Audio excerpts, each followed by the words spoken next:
Hi, it's Kifin Bates here, and today I was tagged in a post by Shahryar Nazimalek, I hope I pronounced that correctly, where he asked the question, what is gas in Ethereum?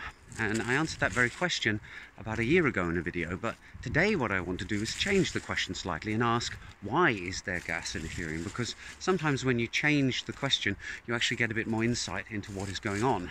And the reason why there is gas in Ethereum at a fundamental level is because of the halting problem. If you have computer programs that are written in a language that is Turing complete, then they have the possibility of never stopping, and that would be disastrous for Ethereum, because any time a node hit a smart contract that got stuck in a never-ending loop, then that node would spend the rest of its time running that program and nothing else, and eventually the whole of Ethereum would grind to a halt. So gas is used as a way of overcoming the halting program by charging to run code, and when the money runs out, the program stops, and then the node can move on to the next smart contract. So then the question, well, why not charge for running these smart contracts in the native cryptocurrency of Ether? And it turns out there are two reasons for that. So the first one is to allow people to pay more for their smart contract in order to jump the queue and get it handled by the miners before other people's. So if you really urgently want to run your smart contract, you can pay over the odds in order to get it ahead of the queue. It's a bit like waving a $100 bill when hailing a taxi. The taxi is more likely to stop for you than for the person who's standing slightly ahead of you in the queue. And the second reason I've got an analogy for, which is, imagine that you've got an arcade operator in a country where the currency's value fluctuates dramatically. It could halve in value when compared to other currencies overnight, or double.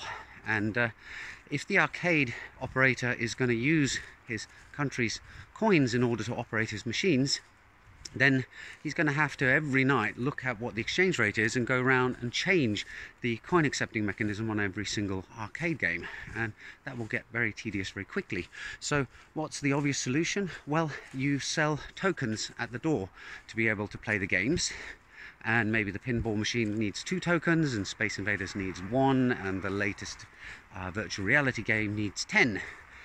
Then you don't need to change the machines anymore. You've decided what the relative cost of all the different games is, and that's now fixed. And then what you do is you set an exchange rate at the door. How many coins of the native currency of the country do you need in order to be able to buy 1 arcade token? And that's effectively what gas does in Ether.